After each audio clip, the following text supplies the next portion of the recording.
Hello everyone, welcome to my channel online study with Manoj Gupta में आप सभी का स्वागत है दोस्तों। जैसा कि हम लोग रीट 2025 के लिए इसमें हम लोग आंसर की को देख रहे हैं।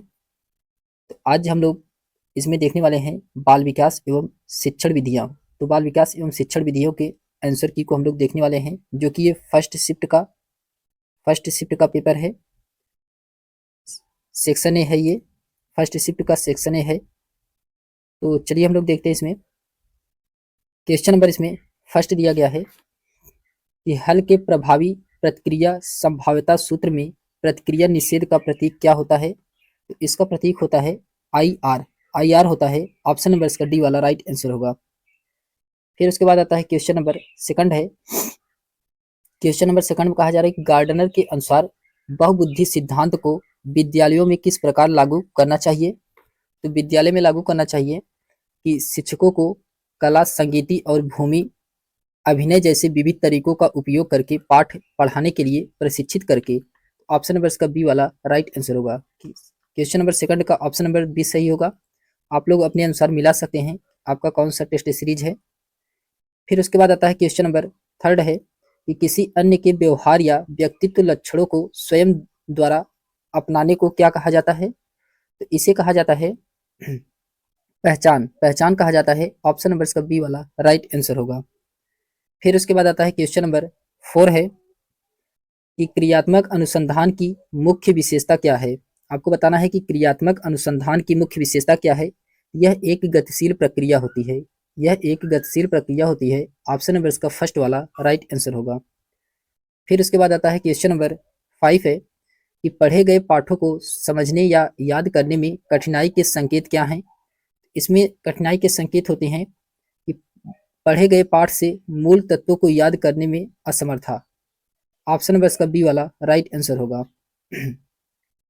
फिर उसके बाद आता है क्वेश्चन नंबर 6 है। क्वेश्चन नंबर 6 में कहा जा रहा है कि निम्नलिखित में से कौन सा गिलफोर्ड के मानव बुद्धि की संरचना के 3 मुख्य मापदंडों में शामिल नहीं है। ये कौन सा शामिल नहीं है। यह है दोस्तों, ये विशेष घटक ऑप्शन नंबर इसका ए वाला राइट आंसर होगा। क्वेश्चन नंबर 6 का ऑप्शन नंबर पहला सही है, विशेष घटक।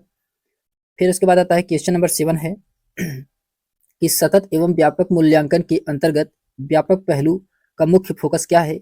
इसमें व्यापक पहलू का मुख्य फोकस है कि समग्र विकास, जिसमें संज्ञानात्मक, शारीरिक और सामाजिक भावनात्मक पहलू शामिल हो। ऑप्शन नंबर इसका बी वाला राइट आंसर होगा।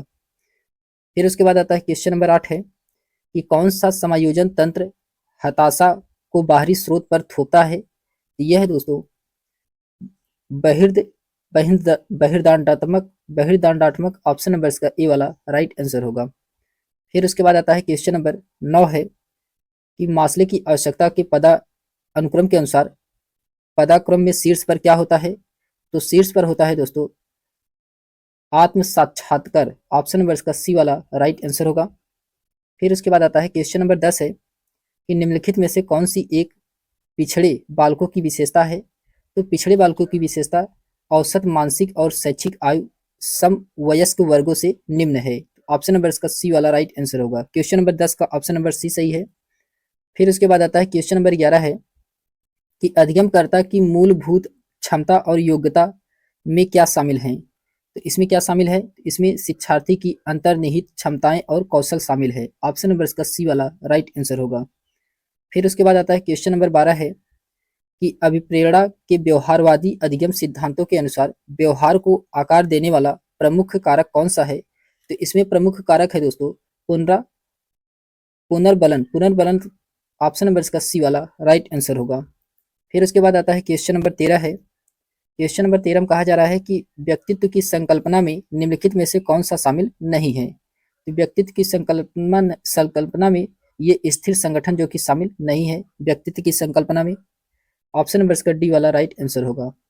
फिर उसके बाद आता है क्वेश्चन नंबर 14 है कि लाभान्वित बच्चों के लिए मुख्य भावनात्मक चुनौती क्या है। तो लाभान्वित बच्चों के लिए मुख्य भावनात्मक चुनौती यह है जो कि हीनता ग्रंथि और नकारात्मकता। ऑप्शन नंबर इसका ए वाला राइट आंसर होगा। फिर उसके बाद आता है क्वेश्चन नंबर 15 है कि बर्ट के अनुसार शैक्षिक उपलब्धि आईक्यू की गणना का सूत्र क्या है? तो आईक्यू की गणना का सूत्र होता है EA भागे CA गुणे 100। ऑप्शन नंबर इसका बी वाला राइट आंसर होगा। फिर उसके बाद आता है क्वेश्चन नंबर 16 है कि पूर्व संक्रियात्मक अवस्था के दौरान कौन सी क्षमता विकसित होती है? तो इसमें विकसित होता है प्रतीकात्मक सोच। प्रतीकात्मक सोच ऑप्शन नंबर इसका बी वाला राइट आंसर होगा। फिर उसके बाद आता है क्वेश्चन नंबर 17 है। क्वेश्चन नंबर 17 में कहा जा रहा है कि आरटीआई अधिनियम छात्रों को सीखने के मूल्यांकन के लिए शिक्षकों की जिम्मेदारियों के बारे में क्या कहता है? ये कहता है कि प्रत्येक बच्चों की सीखने की क्षमता का मूल्यांकन करे और आवश्यकता के अनुसार अतिरिक्त निर्देश दे। ऑप्शन नंबर इसका ए वाला राइट आंसर होगा। फिर उसके बाद आता है क्वेश्चन नंबर 18 है कि निम्नलिखित में से कौन सी एक व्यक्तित्व मापन के प्रक्षेपण परीक्षण विधि नहीं है? तो इसमें परीक्षण विधि नहीं है रेटिंग मापनी ये जो कि परीक्षण विधि नहीं है। ऑप्शन नंबर इसका सी वाला राइट आंसर होगा। फिर उसके बाद आता है क्वेश्चन नंबर 19 है। क्वेश्चन नंबर 19 में कहा जा रहा है कि विकास के सिद्धांतों के अनुसार मस्तमुखी विकास का क्या अर्थ होता है? तो इसका अर्थ होता है कि विकास सिर से शुरू होता है और पैरों की ओर बढ़ता है। ऑप्शन नंबर इसका बी वाला राइट आंसर होगा। फिर उसके बाद आता है क्वेश्चन नंबर 20 है। क्वेश्चन नंबर 20 में कहा जा रहा है कि एनसीएफ 2005 के अनुसार बाल केंद्रित शिक्षण का मुख्य फोकस क्या है? तो इसमें बच्चों के अनुभवों, आवाजों और सक्रिय भागीदारी को महत्व देना। ऑप्शन नंबर इसका बी वाला राइट आंसर होगा। फिर उसके बाद आता है क्वेश्चन नंबर 21 है कि ADHD वाले छात्रों की सीखने में मदद के लिए कौन सा शिक्षण तरीका सुझाया गया है? ये कौन सा सुझाया गया है? ये सुझाया गया है दोस्तों बहुत सारी तस्वीरों और दृश्य संकेतों का उपयोग करना। ऑप्शन नंबर इसका डी वाला राइट आंसर होगा। फिर उसके बाद आता है क्वेश्चन नंबर 22 है कि बंदूरा ने दूसरे व्यवहार का अवलोकन करके सीखने को क्या नाम दिया है? तो इसे नाम दिया गया है स्थापन्य अधिगम। ऑप्शन नंबर इसका सी वाला राइट आंसर होगा। फिर उसके बाद आता है क्वेश्चन नंबर 23 है कि जेम्स ड्रीवर के अनुसार परिणामवादी संकल्पना को किस प्रकार की कल्पना में वर्गीकृत किया गया है? ये किया गया है व्यवहारिक और सैद्धांतिक। ऑप्शन नंबर इसका ए वाला राइट आंसर होगा। फिर उसके बाद आता है क्वेश्चन नंबर 24 है कि आनुवंशिकता और पर्यावरण के संबंध में वर्णन करने के लिए कौन सा गणितीय मॉडल उपयोग किया जाता है? तो इसमें गणितीय मॉडल उपयोग किया जाता है गुणा का। ऑप्शन नंबर इसका डी वाला राइट आंसर होगा।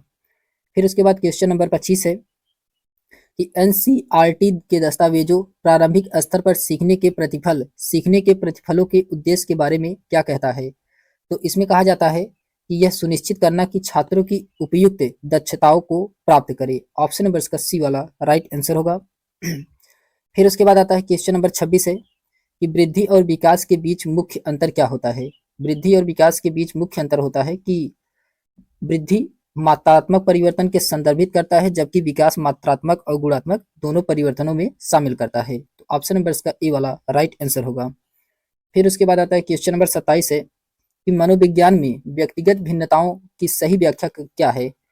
तो मनोविज्ञान में व्यक्तिगत भिन्नताओं की सही व्याख्या है व्यक्तियों में एकल या अनेक विशेषताओं के संदर्भ में विविधताएं विचलन। ऑप्शन नंबर इसका पहला वाला राइट आंसर होगा।